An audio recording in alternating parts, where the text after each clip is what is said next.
The morning sun cast long shadows across the naval training facility as Sarah Chun adjusted her civilian clothes one last time. She looked nothing like the decorated Navy SEAL she truly was.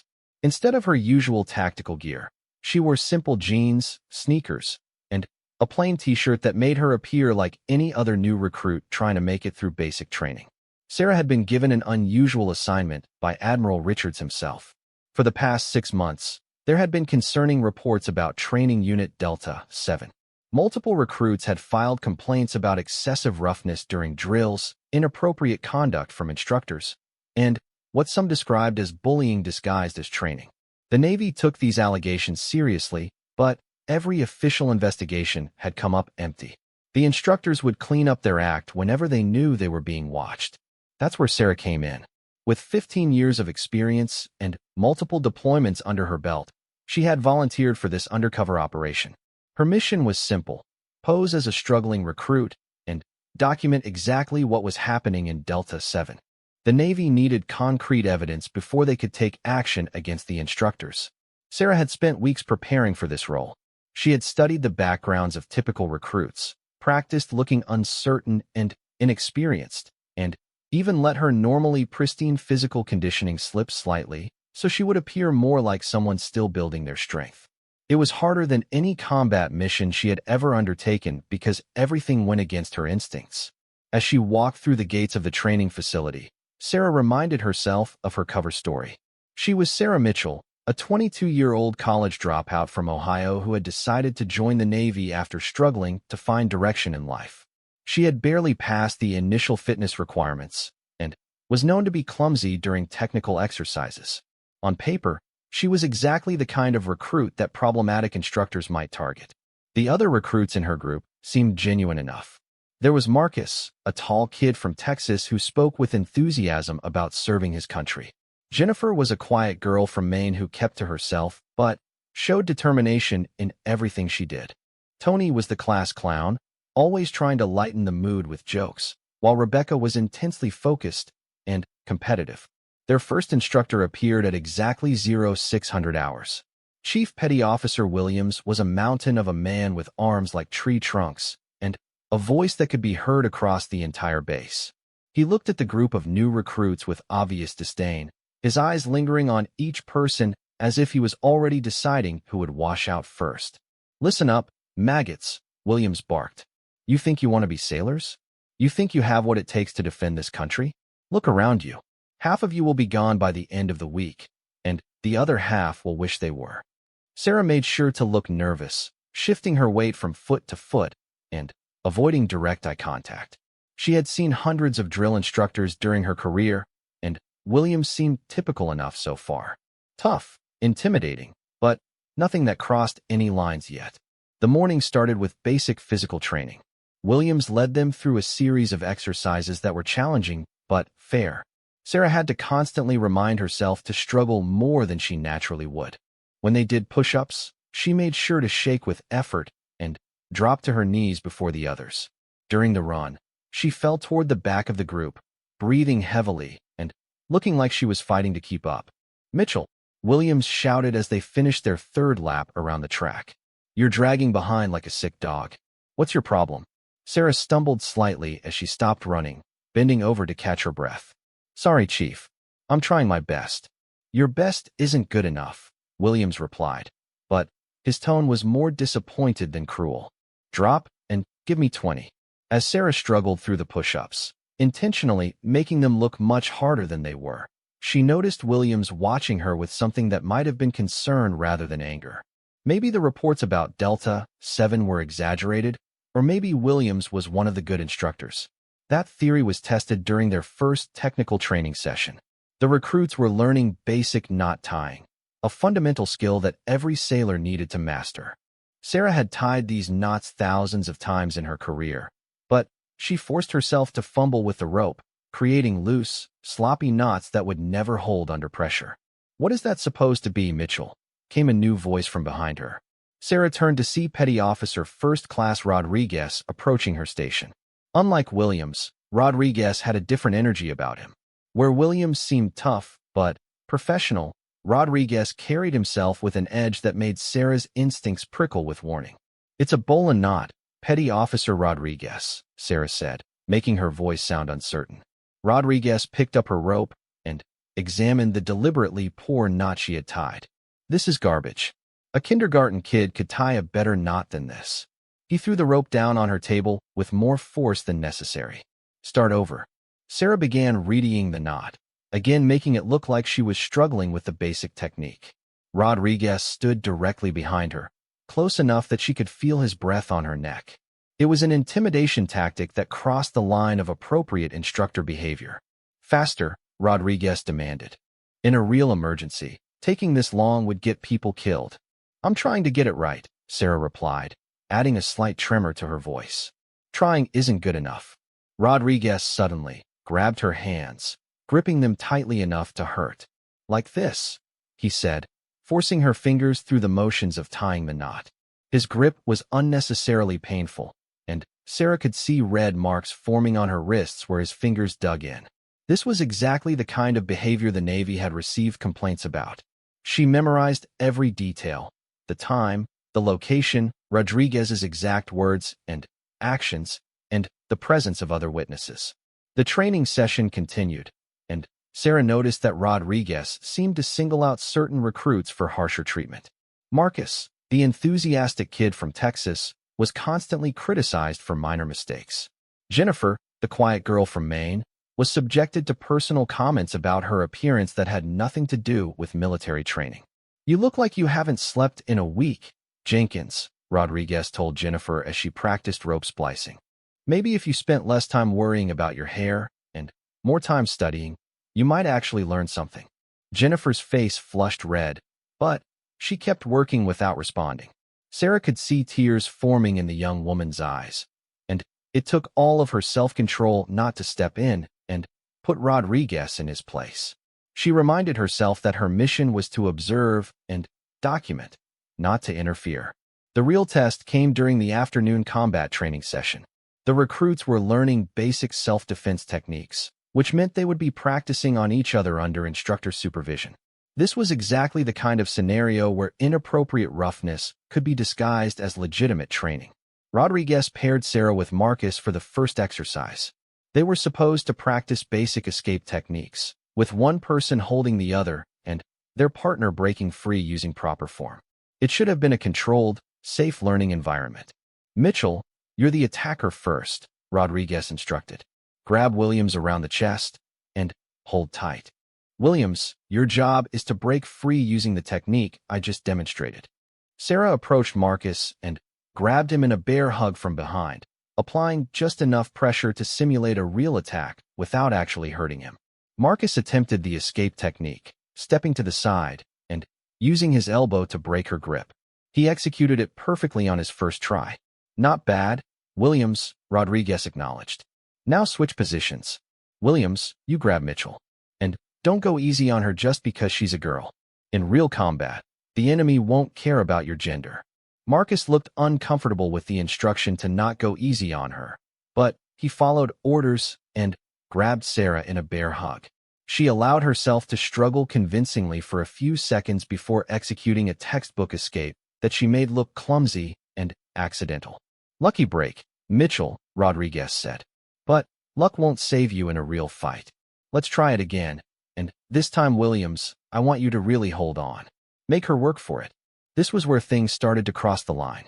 Marcus, following orders, applied significantly more pressure when he grabbed Sarah the second time. For someone with her training, it was nothing, but for a genuine new recruit, it would have been painful and potentially dangerous. Sarah struggled more dramatically this time, making small sounds of discomfort that weren't entirely fake given how tightly Marcus was squeezing. When she finally broke free, she stumbled forward and had to catch herself on a nearby table. "Better," Rodriguez said with satisfaction. "Pain is a great teacher.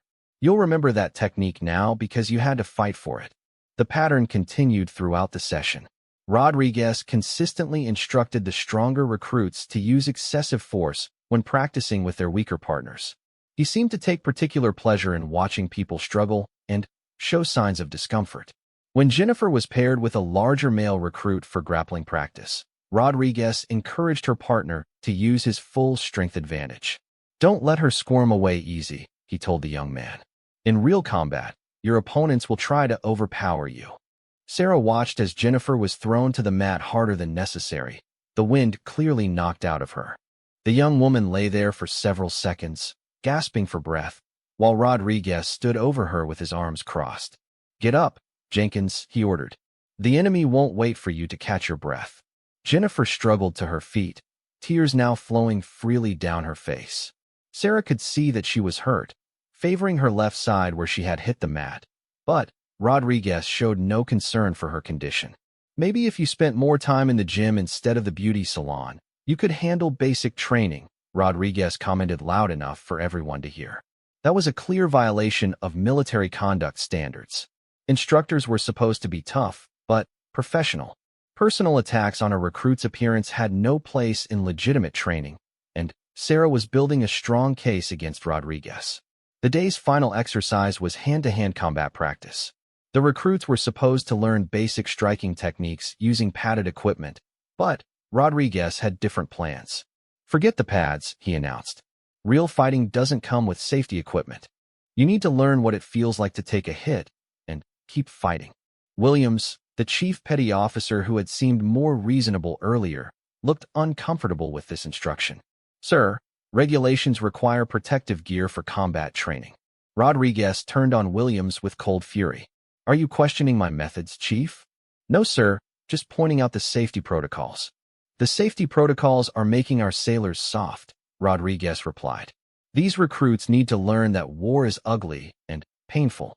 A little bruising during training might save their lives in real combat."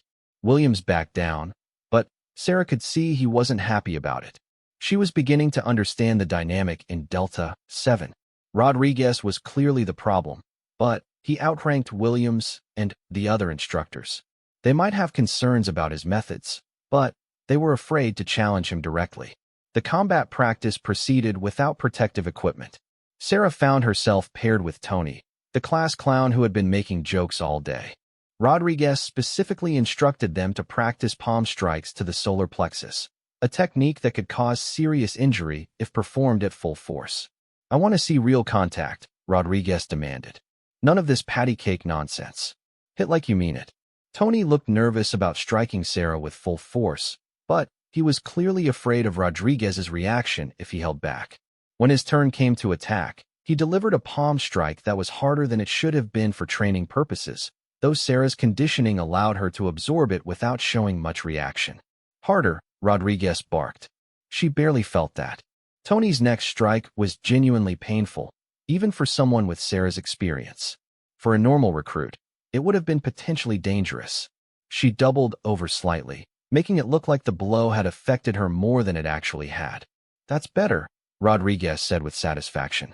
Pain teaches lessons that lectures never could.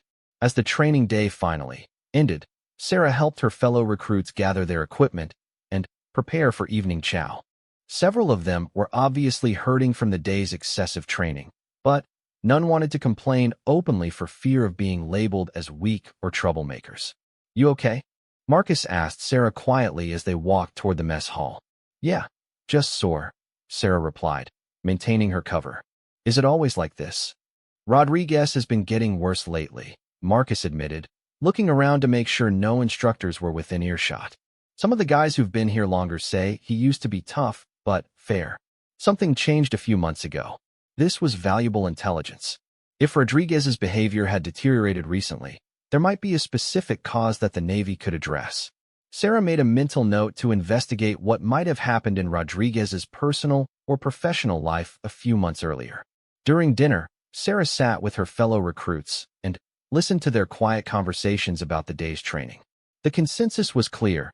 Everyone recognized that Rodriguez was going too far, but no one felt safe speaking up about it officially. "My brother went through basic training 2 years ago," Jennifer said softly, still favoring her injured side. "He said it was tough, but nothing like this. His instructors pushed them hard, but never tried to actually hurt anyone." "Maybe we're just soft," suggested Tony.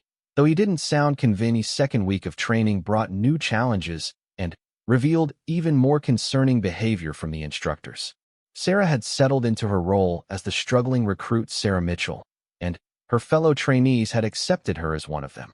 What she discovered during this time would shake her faith in the system she had spent her career defending. The morning started with what should have been routine weapons training. The recruits were learning basic rifle handling and safety protocols in the base armory. This was serious business that required absolute attention to detail, as even a small mistake with firearms could result in injury or death. Chief Petty Officer Williams was leading this session, and Sarah was relieved to see that Rodriguez was nowhere in sight. Williams might be tough, but he had shown himself to be fundamentally professional and concerned about recruit safety. Unfortunately, that relief was short-lived. Today you're going to learn that your rifle is your best friend and worst enemy, Williams began, addressing the gathered recruits. Treat it with respect, and it will save your life. Get careless, and it will end you or someone you care about. The lesson proceeded normally at first. Williams demonstrated proper handling techniques, emphasized the importance of keeping fingers off the trigger unless ready to fire, and showed them how to check that weapons were unloaded before beginning any exercises. Sarah was impressed by his thorough approach to safety, which suggested that not all instructors in Delta 7 shared Rodriguez's disregard for proper protocols. The recruits practiced basic drills with unloaded weapons under Williams' careful supervision. Sarah made sure to appear clumsy with the rifle, fumbling with the safety mechanism, and taking longer than necessary to complete simple tasks like loading and unloading magazines. She watched as her fellow recruits genuinely struggled with concepts that were second nature to her. Marcus showed natural aptitude with firearms, his movements becoming smooth and confident as the morning progressed. Jennifer remained nervous around the weapons, which was completely normal for someone with no prior experience. Tony continued his pattern of making inappropriate jokes to cover his own nervousness, while Rebecca approached everything with intense focus and determination. The session was proceeding without incident until Rodriguez appeared in the doorway of the armory. Williams' entire demeanor changed when he noticed his superior officer watching from the entrance. The chief's shoulders tensed, and Sarah could see him struggling with some internal conflict. "Chief Williams," Rodriguez called out as he entered the training area. "How are our recruits progressing with weapons training?" "They're learning the basics, sir," Williams replied carefully. "Safety protocols and basic handling techniques." Rodriguez walked among the recruits, examining their positions and techniques with a critical eye. When he reached Sarah's position, he stopped and watched as she deliberately fumbled with inserting a magazine into her rifle. "Mitchell," Rodriguez said coldly, "in combat, that kind of hesitation will get you killed. Your enemy won't wait while you figure out how to load your weapon." "Yes, sir. I'm trying to be careful with the safety protocols," Sarah replied, maintaining her nervous recruit persona. "Sometimes being too careful is more dangerous than taking calculated risks," Rodriguez said. "Chief Williams, I think our recruits need more realistic training conditions." Williams looked uncomfortable. "Sir, we're still working on basic handling. They're not ready for advanced scenarios." "That's exactly the problem with modern military training," Rodriguez said, his voice rising so all the recruits could hear. "We coddle these people instead of preparing them for the reality of war. In real combat, there's no such thing as perfect conditions or unlimited time to be careful." Sarah felt her stomach tighten as she recognized the same pattern from the day before. Rodriguez was about to escalate the training beyond appropriate levels, just as he had done with the hand-to-hand combat session. "I want you to set up a time pressure drill," Rodriguez ordered Williams. "Each recruit gets 30 seconds to perform a complete weapons check, load a magazine, and assume firing position. Anyone who fails to complete the sequence loses evening chow privileges." Williams hesitated. "Sir, that might be too advanced for their current skill level. Some of them are still learning basic magazine insertion." "Then, they'll learn quickly under pressure," Rodriguez replied. "Real combat doesn't accommodate slow learners, Chief." The drill that followed was a masterclass in how to create dangerous conditions disguised as training. Rodriguez set a timer for 30 seconds and called each recruit forward individually to perform the required sequence. The pressure he created was artificial and unnecessary, designed more to induce failure than to teach proper techniques. Marcus went first and managed to complete the sequence, though he was clearly rushing and made small mistakes that could have been dangerous with live ammunition. Jennifer was next, and the pressure caused her to freeze up completely. She stood there for several precious seconds, unable to remember the first step of the weapons check procedure. 20 seconds left, Jenkins, Rodriguez announced loudly. Your squad is depending on you to get your weapon ready. Are you going to let them down? The psychological pressure broke Jennifer's concentration completely. She fumbled with the rifle, dropped the magazine, and stood there looking helpless as the timer ran down to 0. Failure, Rodriguez announced with obvious satisfaction. Jenkins, you've just proven that you can't handle the basic responsibilities of a sailor. No dinner tonight.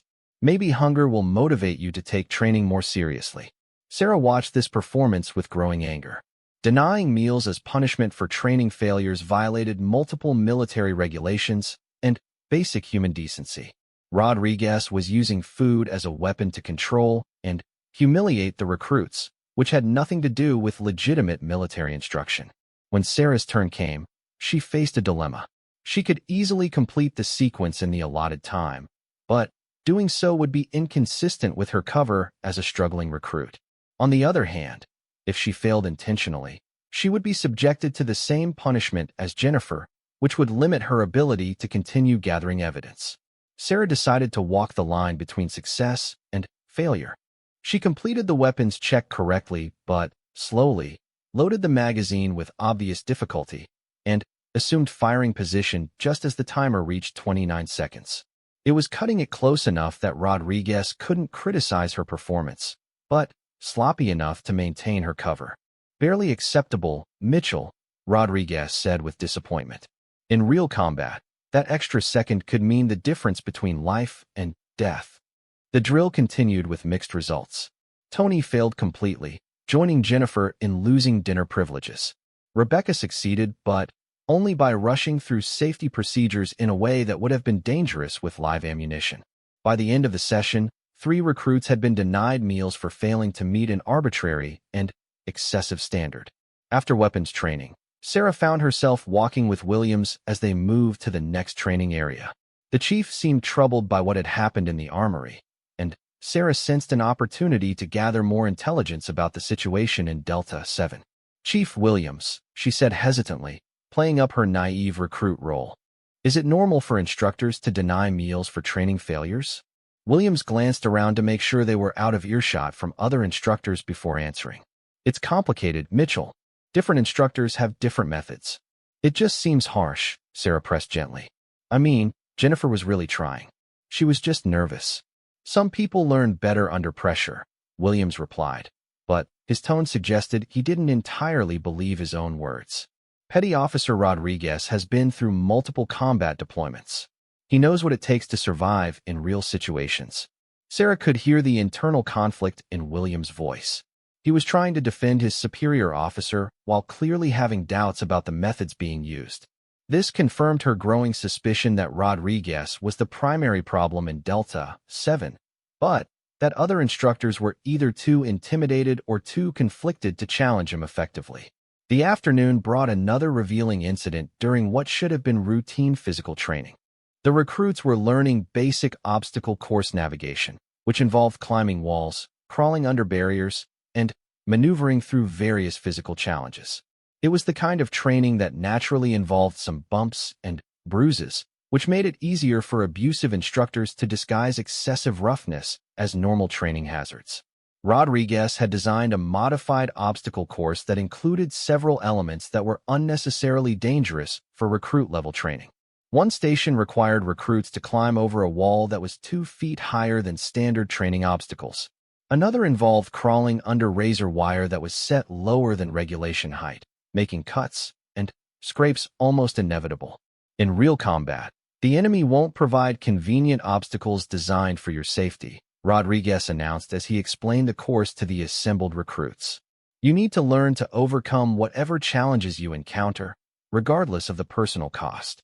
Sarah recognized immediately that this was another example of Rodriguez using the excuse of realistic training to justify unnecessarily dangerous conditions. Military training was supposed to be challenging and demanding, but it was also supposed to be carefully designed to minimize the risk of serious injury while still teaching essential skills. The first recruit through the course was Marcus, who approached each obstacle with determination but struggled with the excessive height of the wall climb. When he finally made it over, he landed hard on the other side and clearly hurt his ankle. Instead of stopping to assess the injury, Rodriguez encouraged him to continue through the remaining obstacles. "Walk it off, Williams," Rodriguez called out. "Pain is temporary, but quitting lasts forever."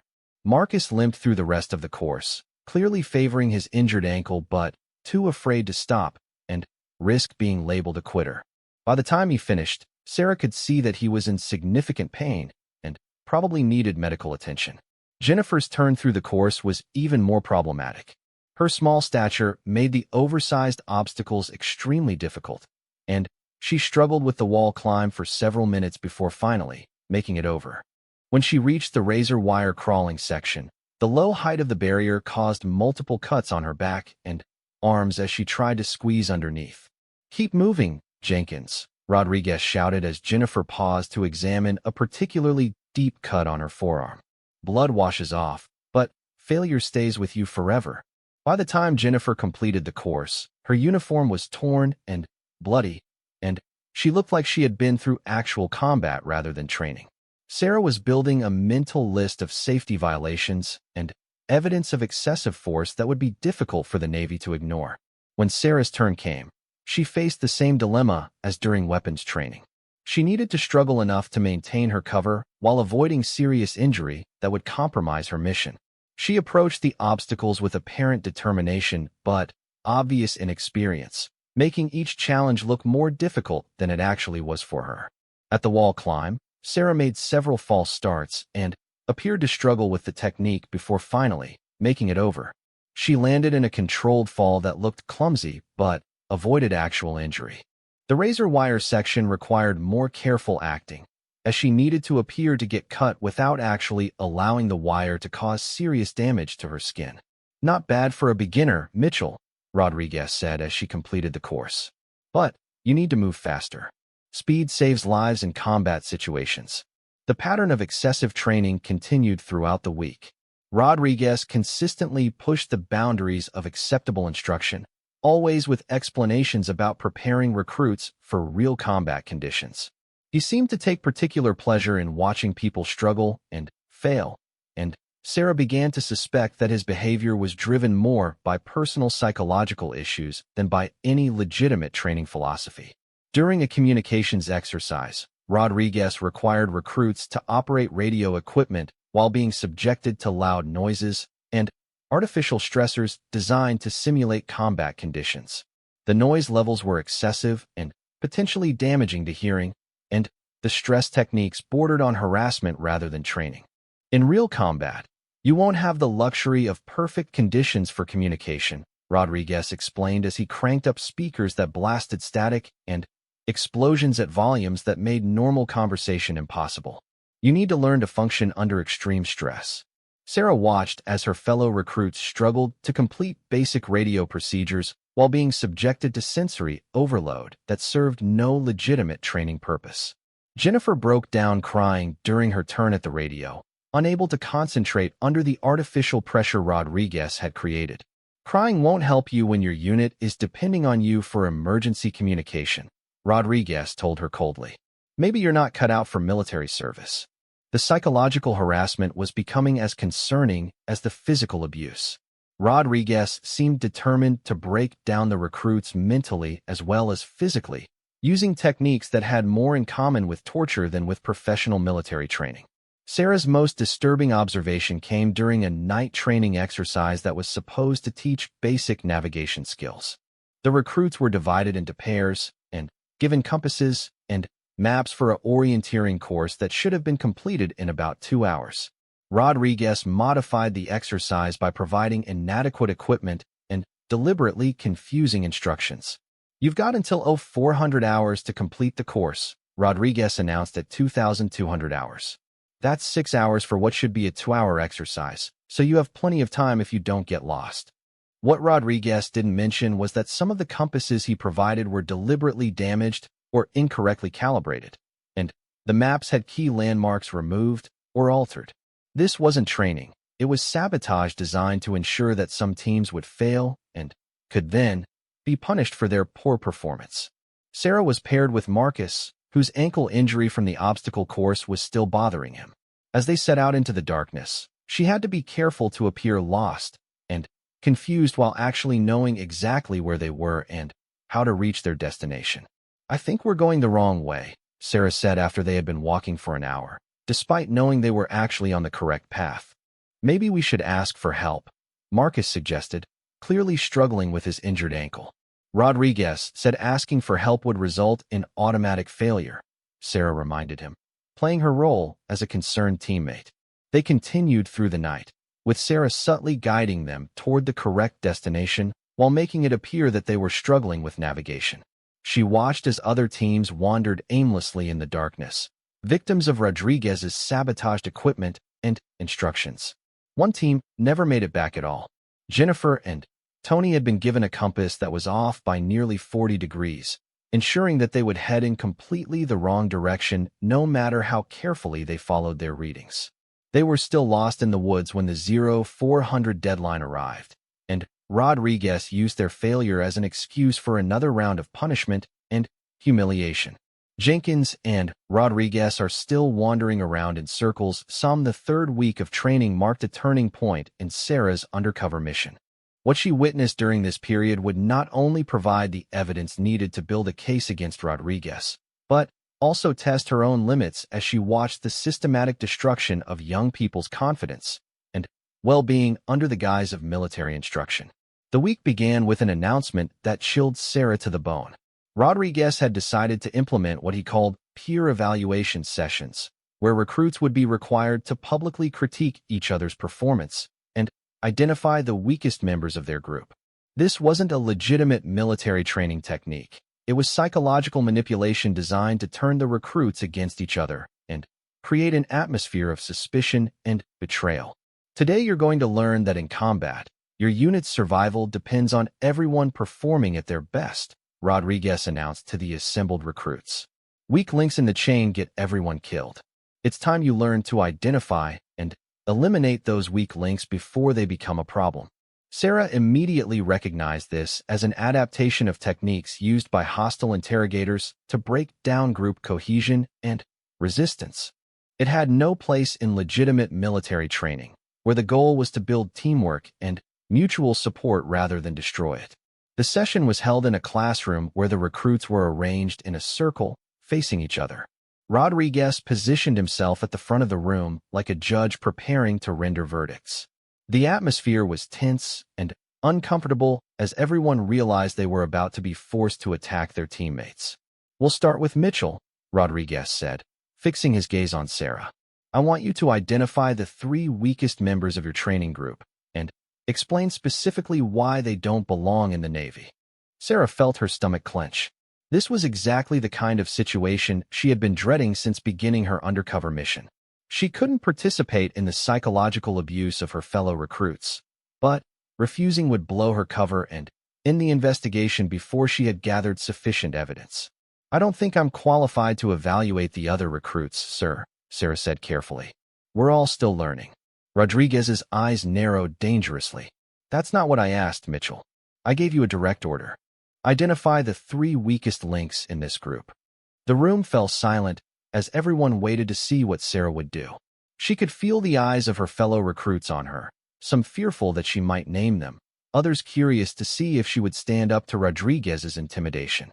"Sir, I believe everyone in this group has potential," Sarah replied, knowing that she was walking a dangerous line. "They all volunteered to serve their country, and they're all working hard to improve." Rodriguez stood up slowly, his face darkening with anger.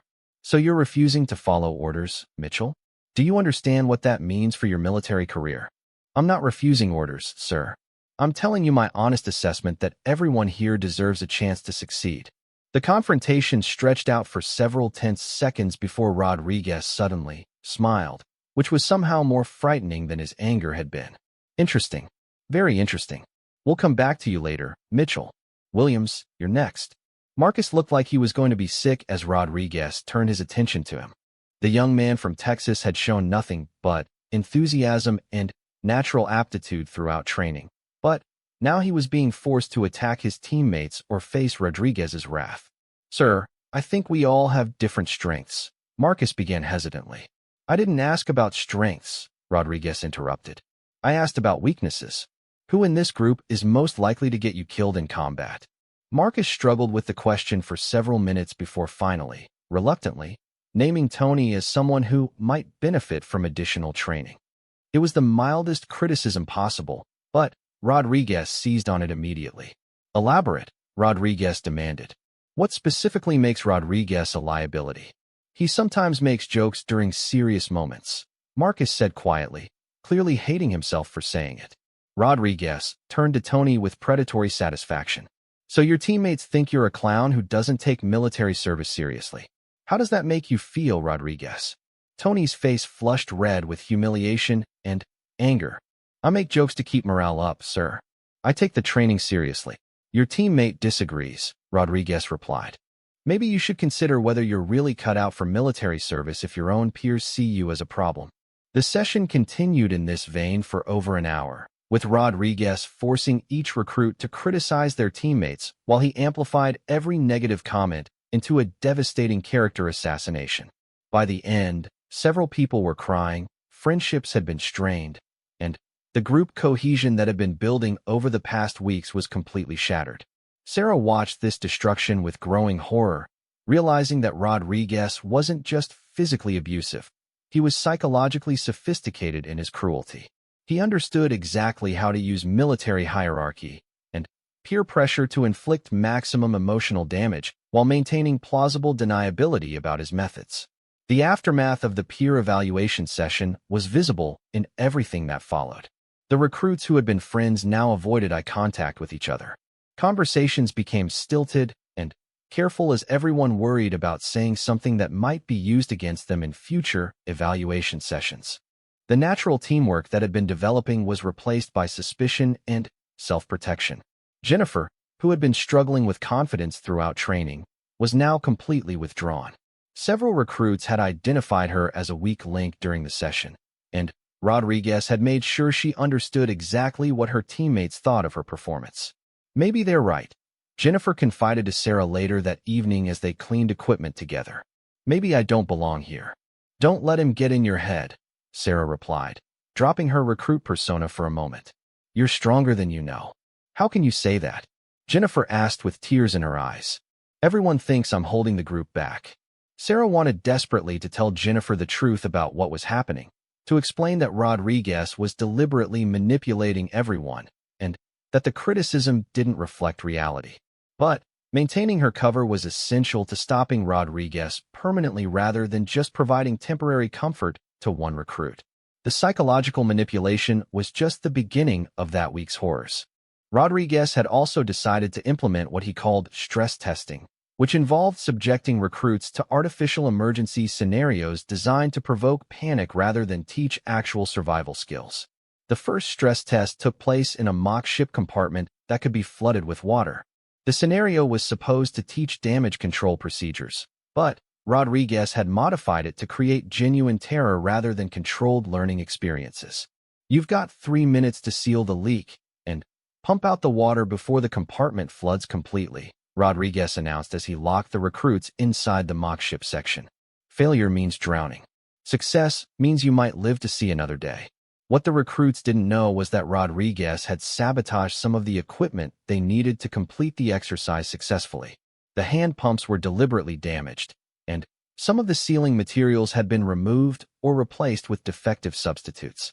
Sarah found herself trapped in the flooding compartment with Marcus, Tony, and Rebecca as water poured in through a simulated hull breach. She could have fixed the problem in minutes using her extensive damage control training, but she had to maintain her cover while ensuring that none of her teammates were seriously endangered. The pump isn't working, Marcus shouted over the sound of rushing water as the level rose around their ankles. Try the backup, Rebecca suggested, but the backup pump had also been sabotaged. Sarah made a show of struggling with various pieces of equipment while actually assessing the real danger level. The water was rising quickly, and she realized that Rodriguez might have miscalculated the risk. If the pumps couldn't be fixed, the compartment would flood completely within minutes. "We need to signal for help," Tony said as the water reached their knees. Rodriguez said signaling for help means automatic failure, Marcus replied. "Better to fail than drown," Sarah said, abandoning her naive recruit persona for a moment. She moved to the emergency communication panel and began activating distress signals. "What are you doing?" Rebecca demanded. "Saving our lives," Sarah replied as she worked to override the exercise controls. "This isn't training anymore. It's an actual emergency." Within seconds, Sarah had activated multiple emergency systems and opened the drainage valves that Rodriguez had sealed. Water began flowing out of the compartment as safety officers rushed in to assess the situation. Rodriguez appeared in the doorway looking furious. "Who activated the emergency protocols?" he demanded. "I did," Sarah said calmly. The exercise had become genuinely dangerous. "That was not your decision to make," Rodriguez snarled. "You've just proven that you can't handle pressure and don't trust your training." "I trust my training enough to know when a situation has become life-threatening," Sarah replied, her cover starting to slip as her professional instincts took over. For a moment, Rodriguez stared at her with something approaching suspicion. Sarah realized she had revealed more competence and confidence than her cover story should allow. But the alternative had been to risk the lives of her fellow recruits. The incident with the flooding compartment led to increased scrutiny from base safety officers. But Rodriguez was skilled at explaining away problems and shifting blame to recruit performance. He portrayed Sarah's activation of emergency protocols as panic rather than good judgment, and managed to avoid any official criticism of his modified exercise design. However, the incident had clearly rattled some of the other instructors who were present. Sarah noticed Williams having quiet conversations with other staff members, and there seemed to be growing concern about Rodriguez's methods even among those who had previously supported him. The week's most revealing incident occurred during what should have been routine first aid training. The recruits were supposed to learn basic medical procedures that every sailor needed to know, but Rodriguez had decided to make the training more realistic by having the recruits practice on each other using techniques that were unnecessarily painful and potentially dangerous. In real combat, medical treatment isn't gentle, Rodriguez explained as he demonstrated a technique for treating shock that involved applying painful pressure to sensitive areas. Your patients will be screaming and fighting you, and you need to learn to provide effective care despite their resistance. The demonstration Rodriguez gave was brutal. Using Tony as a volunteer patient, he applied pressure techniques that were clearly causing genuine pain while claiming to be teaching proper medical procedures. Tony gritted his teeth and tried not to cry out, but it was obvious that he was being subjected to unnecessary suffering. "Now you'll practice on each other," Rodriguez announced. "I want to see real commitment to the treatment. Half measures don't save lives." Sarah found herself paired with Marcus for the exercise, and she faced another impossible situation. She couldn't participate in deliberately harming another person, but refusing would further compromise her cover and potentially lead to Rodriguez becoming suspicious of her true identity. When her turn came to treat Marcus for simulated shock, Sarah applied the minimum pressure necessary to appear compliant while actually providing proper medical care. Her extensive medical training from SEAL operations allowed her to make the treatment look convincing without causing harm. "Harder, Mitchell," Rodriguez ordered as he observed her technique. "You're not providing effective treatment." "I don't want to hurt him, sir," Sarah replied, playing up her reluctant recruit persona. "Pain is part of medical treatment," Rodriguez said. "If you can't handle causing necessary pain, you can't save lives." Rodriguez moved closer and placed his own hands over Sarah's, applying additional pressure that was clearly causing Marcus genuine discomfort. The young man's face went white, and he began to sweat from the pain. "This is what effective treatment looks like," Rodriguez said with satisfaction as Marcus struggled not to cry out. Sarah realized in that moment that Rodriguez wasn't just abusive, he was genuinely dangerous. His behavior was escalating beyond training violations into what could only be described as deliberate torture. The fact that he was conducting these activities in front of other instructors and framing them as legitimate training made the situation even more disturbing. The medical training session ended with multiple recruits having been subjected to unnecessary pain, and several requiring actual medical attention for injuries inflicted during the practice sessions. Jennifer had been paired with a larger recruit who, following Rodriguez's instructions, had applied so much pressure during treatment that she developed bruising across her ribs. That evening, Sarah made a decision that would change the course of her mission. She couldn't continue to stand by and watch while Rodriguez systematically abused young recruits under the guise of training. The evidence she had gathered was already more than sufficient to destroy his career and potentially result in criminal charges. Sarah found Williams alone in the instructor's lounge and decided to take a calculated risk. The chief had shown consistent signs of discomfort with Rodriguez's methods, and Sarah sensed that he might be an ally if approached carefully. "Chief Williams," she said, stepping into the lounge. "Could I speak with you privately?" Williams looked up from the reports he was reviewing, surprise evident on his face. "Mitchell, what are you doing in the instructor's area?" "I need to show you something," Sarah said, pulling out the small notebook where she had been recording observations. "I've been documenting what's been happening in Delta 7. Williams' expression changed as he realized the implications of what Sarah was saying. "You've been taking notes on training activities? That's not appropriate for a recruit." "I'm not exactly a recruit," Sarah said quietly. "My name is Lieutenant Commander Sarah Chun, United States Navy SEALs. I'm here on an undercover investigation ordered by Admiral Richards." Williams stared at her for several seconds, his mind clearly racing as he processed this revelation. You're investigating us?"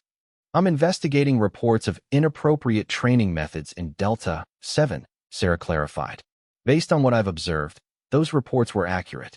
Rodriguez is systematically abusing recruits under the guise of realistic training."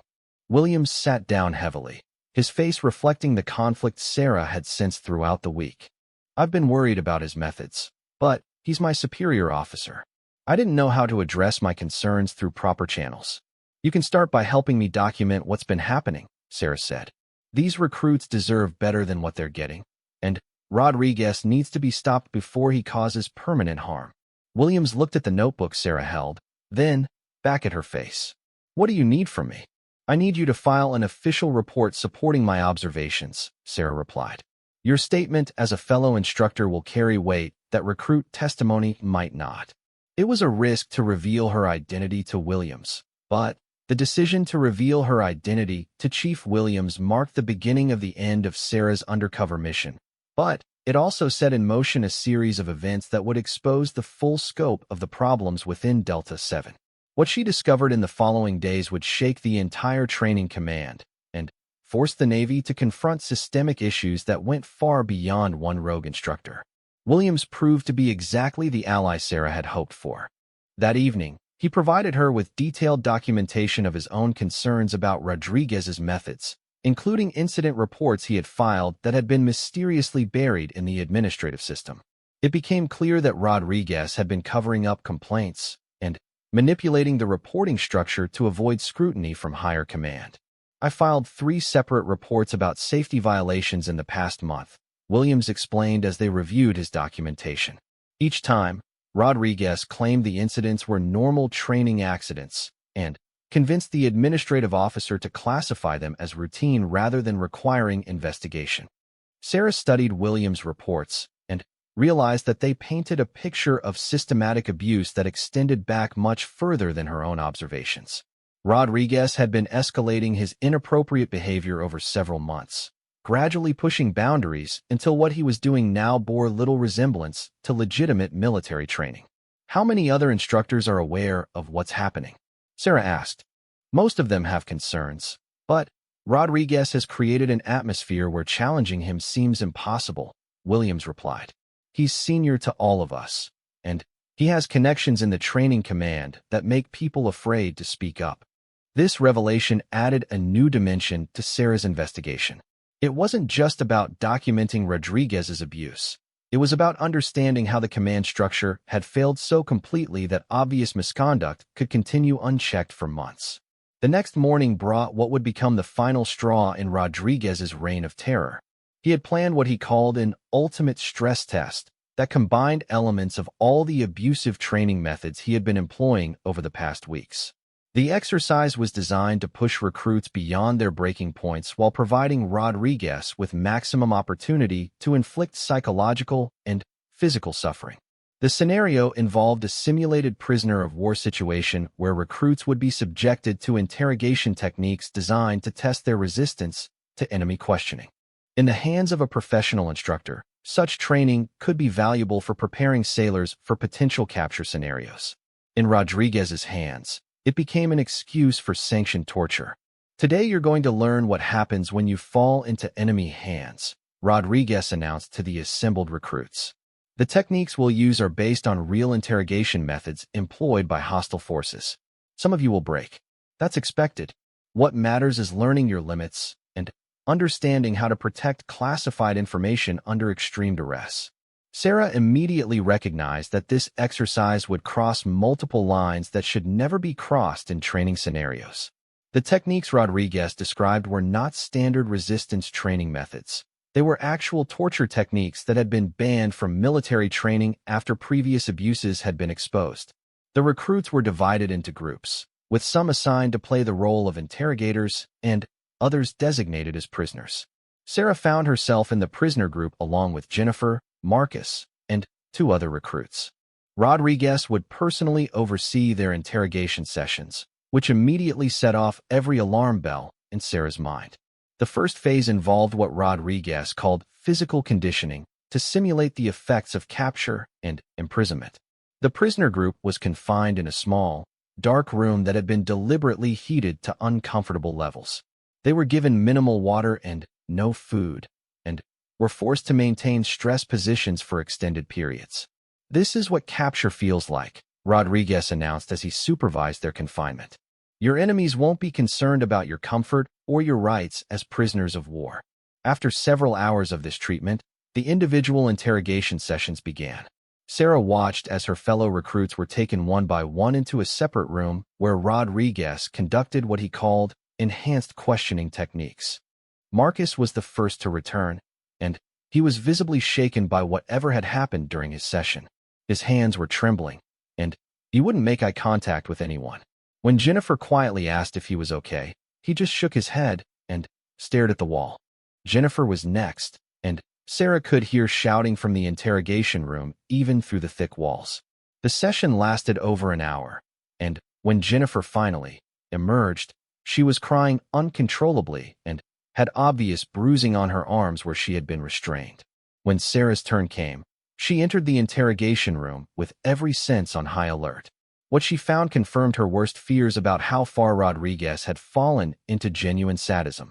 The room had been set up to resemble an actual interrogation facility, complete with restraints, bright lights, and various props designed to intimidate and frighten prisoners.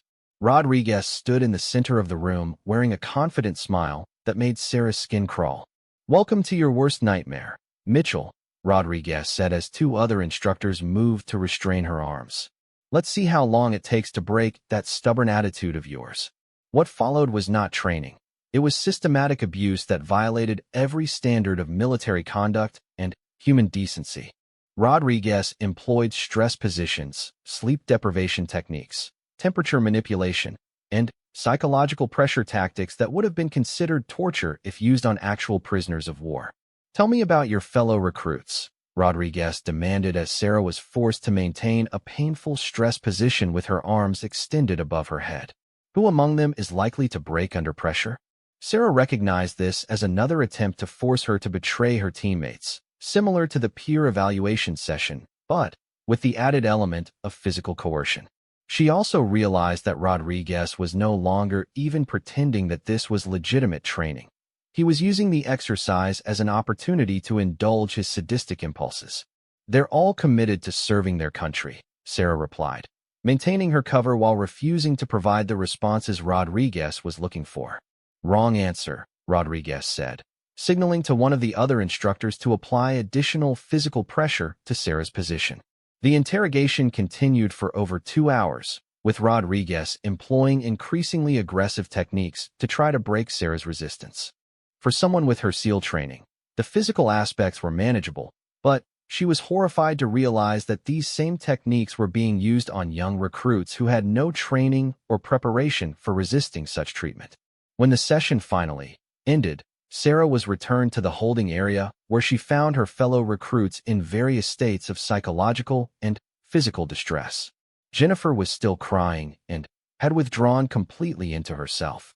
Marcus was staring at nothing and flinching whenever anyone moved near him. The other recruits showed similar signs of trauma that had nothing to do with legitimate training stress. Sarah realized that Rodriguez had finally gone too far. What he was doing could no longer be rationalized or excused as overly aggressive training. It was clear-cut abuse that was causing genuine psychological harm to young people who had volunteered to serve their country. That evening, Sarah made contact with Admiral Richards through secure communication channels she had established before beginning her undercover mission. The conversation was brief, but decisive.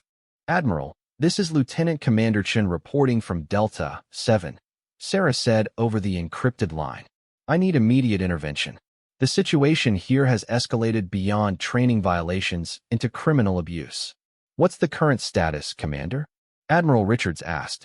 "Rodriguez is systematically torturing recruits under the guise of interrogation resistance training.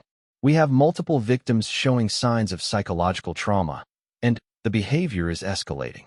I recommend immediate suspension of training operations and emergency psychological evaluation for all affected personnel." "Understood. I'm ordering an immediate investigation team to your location.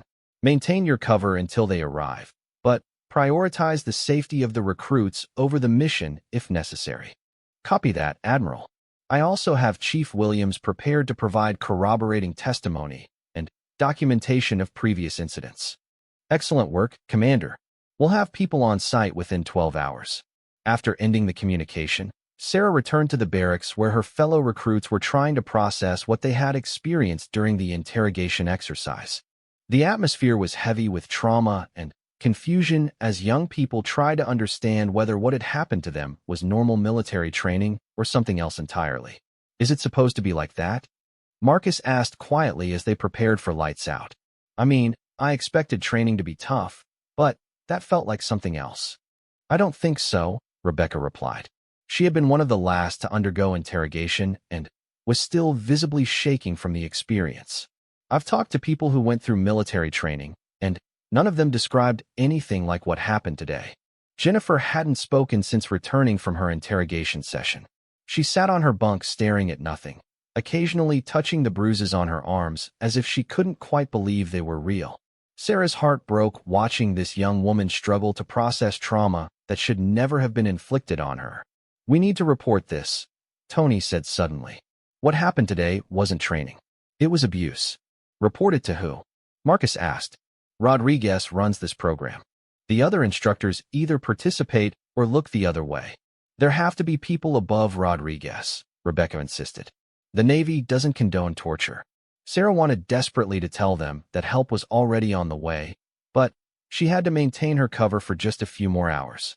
Instead, she tried to provide what comfort she could while documenting every detail of the day's events for the investigation that would begin the next morning.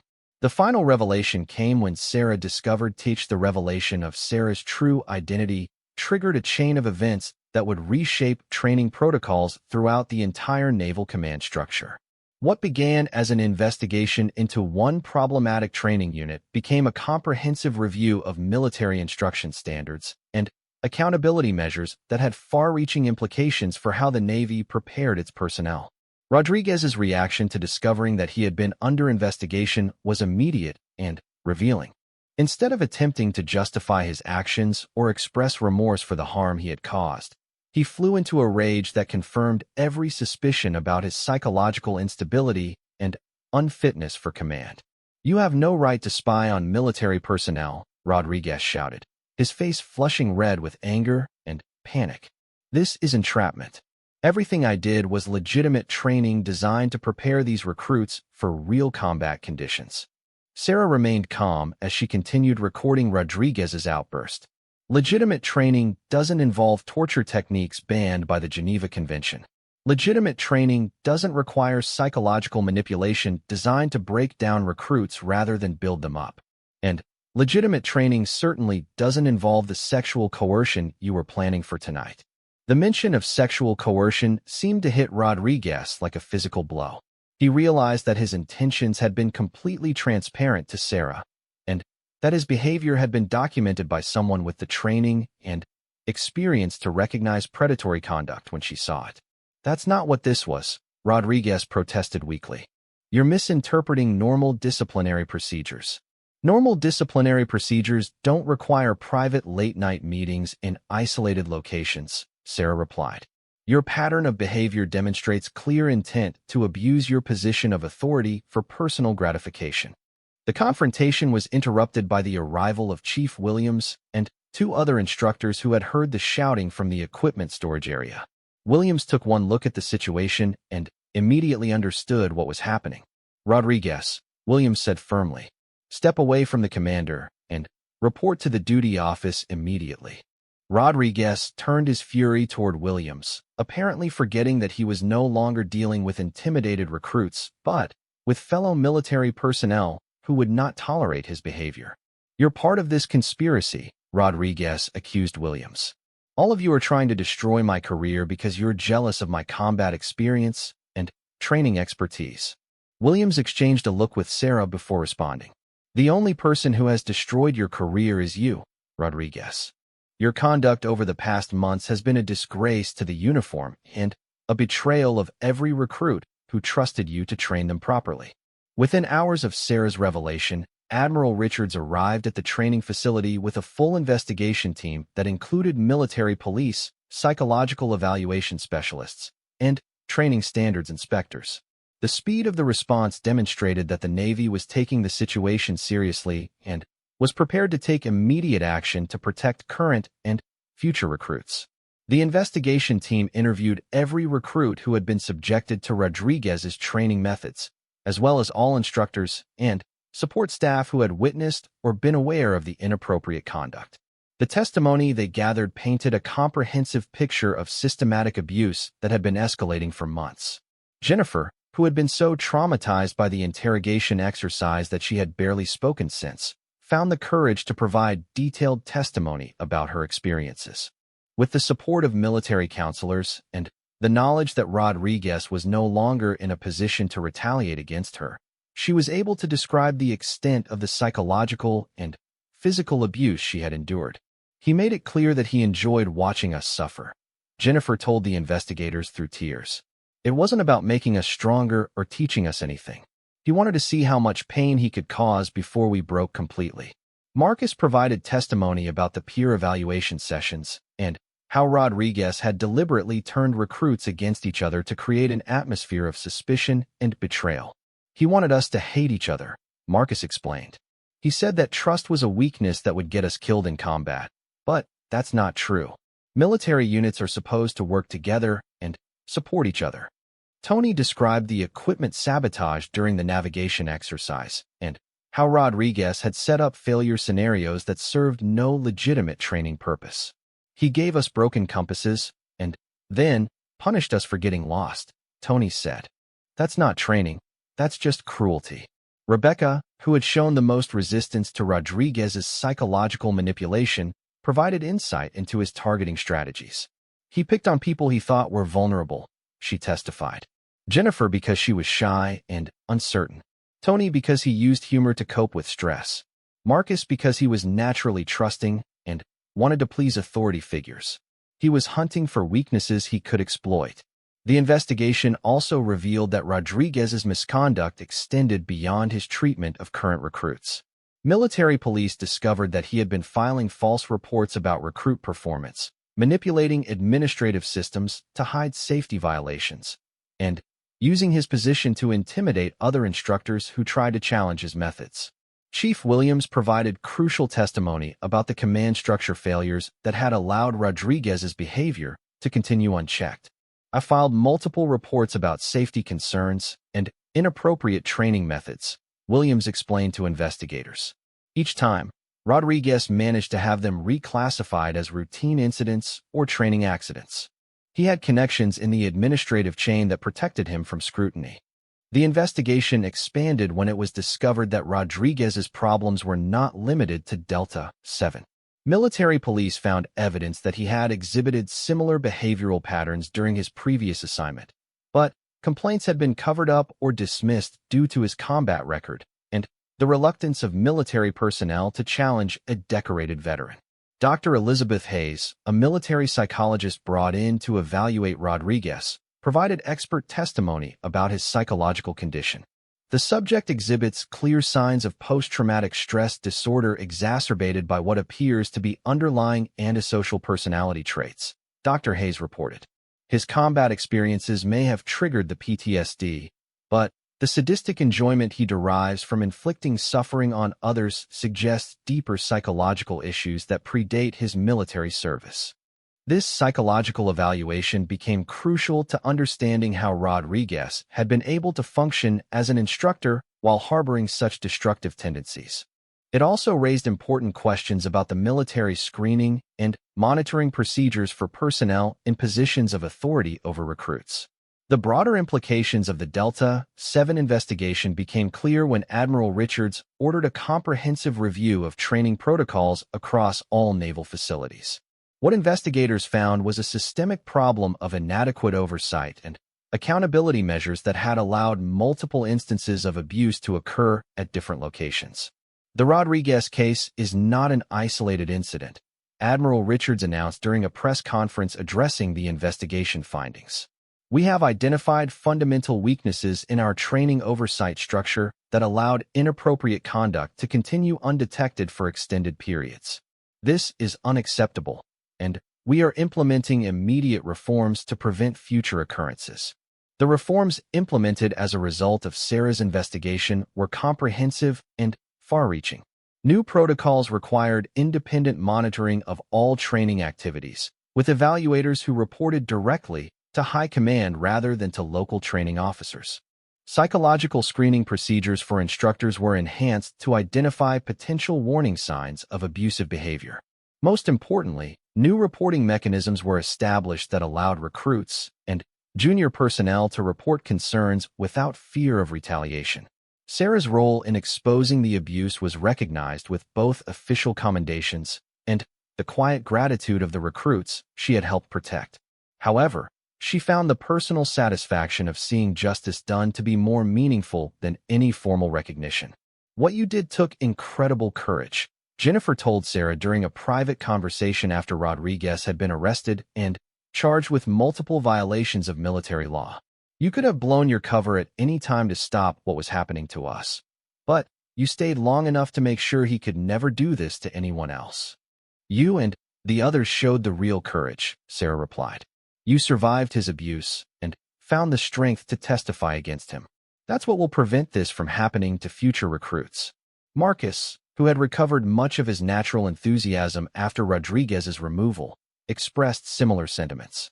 "I came here wanting to serve my country, and for a while I thought maybe I wasn't strong enough for military service. Now I understand that strength isn't about enduring abuse. It's about standing up for what's right and protecting people who need help." The legal proceedings against Rodriguez moved swiftly through the military justice system. Faced with overwhelming evidence from Sarah's investigation and testimony from multiple victims, he ultimately pleaded guilty to charges. Rodriguez's abuse wasn't limited to his training methods. While gathering equipment after the interrogation exercise, she overheard a conversation between Rodriguez and one of the other instructors that revealed the true scope of his misconduct. "The Mitchell girl is becoming a problem," Rodriguez was saying to Petty Officer Davis. "She's too resistant to the psychological pressure techniques. I think she needs some individual attention to adjust her attitude." "What kind of individual attention?" Davis asked, and Sarah could hear the discomfort in his voice. "The kind that teaches respect for authority," Rodriguez replied. "Arrange for her to be assigned to late-night equipment maintenance duty. Alone." Sarah felt ice form in her stomach as she realized what Rodriguez was implying. He was planning to isolate her for what could only be described as personal revenge for her resistance to his abuse. The situation had escalated beyond training violations and psychological abuse into potential physical assault or worse. That night, Sarah positioned herself near the equipment storage area where Rodriguez had ordered her to report for maintenance duty.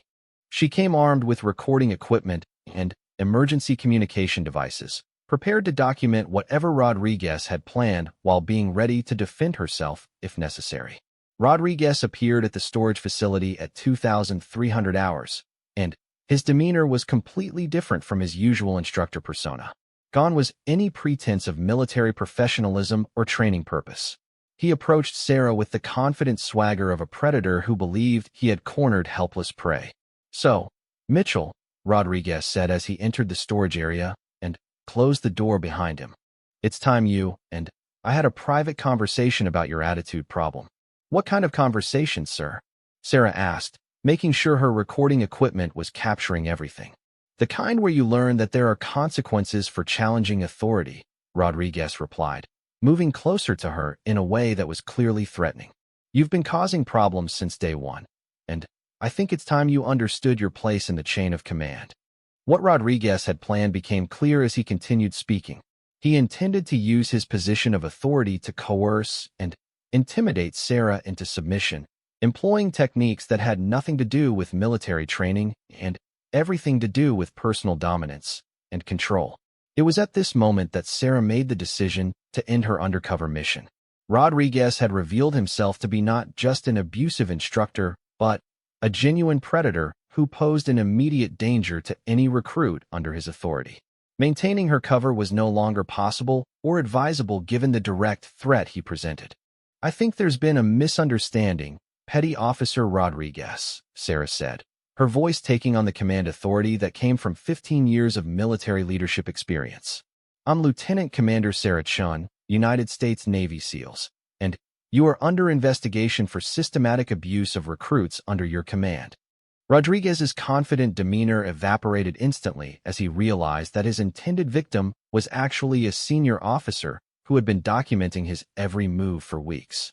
The recording equipment in Sarah's hands suddenly took on new significance as he understood that his career and possibly his freedom were in immediate jeopardy. "That's impossible," Rodriguez stammered. "You're just a recruit. I've seen your files." "The files you've seen are part of an undercover operation ordered by Admiral Richards," Sarah replied calmly. "Every abuse you've committed, every violation of military standards, every act of cruelty against young recruits has been documented and will be presented to a military tribunal." The confrontation that followed would provide the final piece of evidence needed to ensure that Rodriguez would never again be in a position to harm military personnel.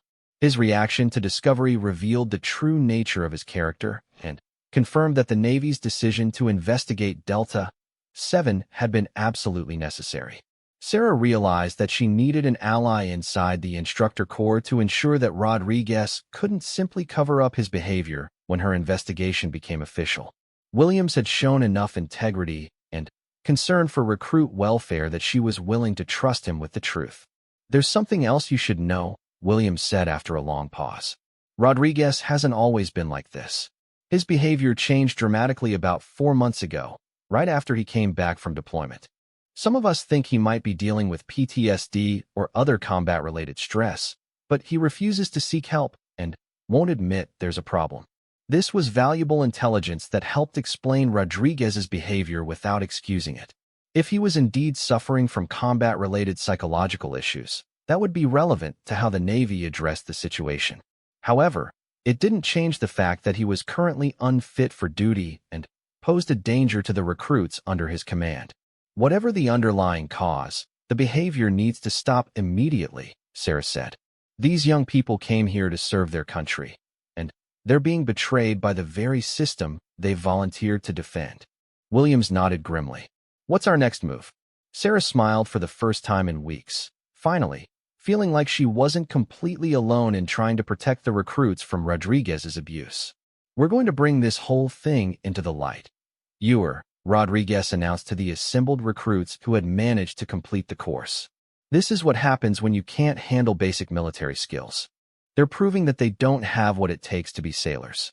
The missing recruits finally returned to base at 0630, exhausted and demoralized after spending 8 hours lost in the woods through no fault of their own. Instead of acknowledging the equipment sabotage, Rodriguez blamed their failure on lack of preparation and poor teamwork. "Maybe next time you'll take training more seriously," he told them as they stood there swaying with exhaustion. "Your failure put the entire unit behind schedule."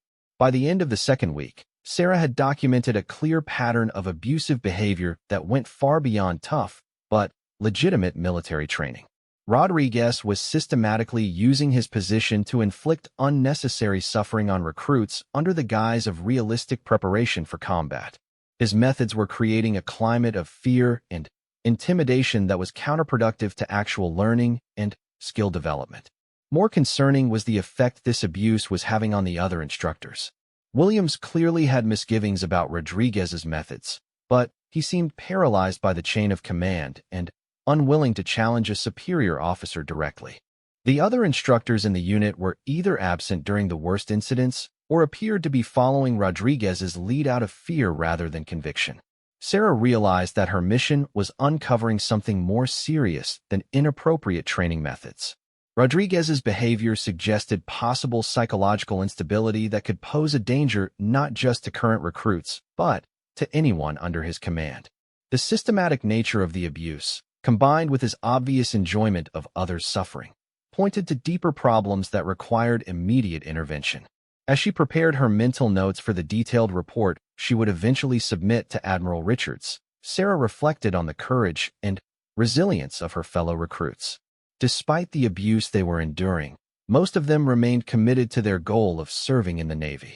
They deserved better than what they were receiving from Rodriguez and the dysfunctional training environment he had created. The question now was how much more evidence she needed to gather before revealing her true identity and putting an end to the systematic abuse occurring in Delta 7. Every day she remained undercover meant another day that good people suffered unnecessary harm. But premature action could allow Rodriguez and any accomplices to escape consequences or simply transfer their problematic methods to another unit.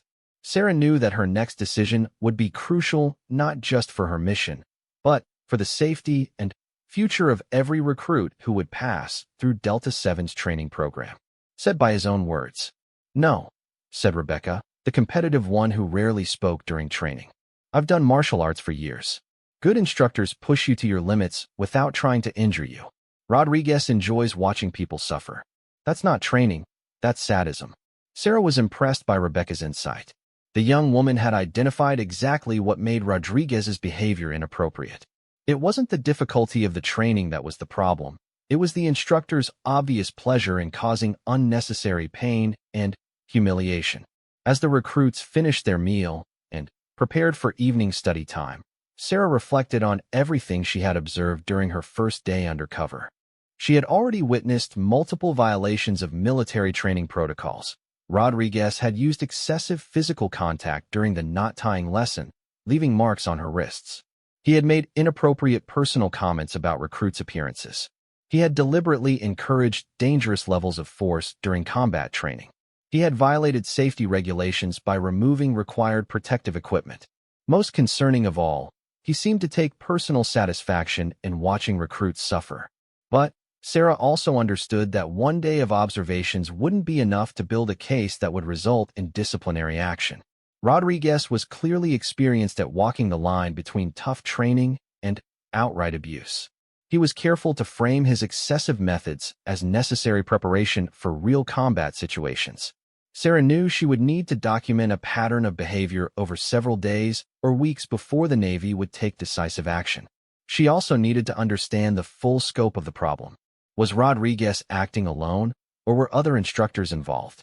Was this behavior limited to Delta 7, or had it spread to other training units?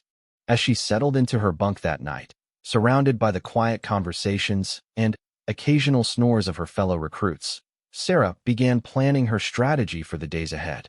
She would need to continue playing the role of a struggling recruit while gathering evidence against Rodriguez and anyone else who might be involved in the inappropriate training methods.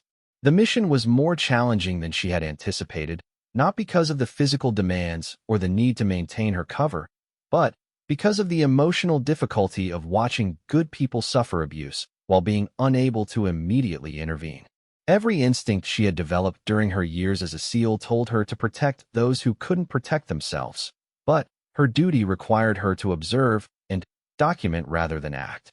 Sarah closed her eyes and tried to get some sleep, knowing that tomorrow would bring new challenges and new opportunities to gather evidence against the instructors who were failing in their duty to properly train the next generation of sailors. She had a job to do, and she would see it through no matter how difficult it became to watch good people suffer while she played the role of just another struggling recruit.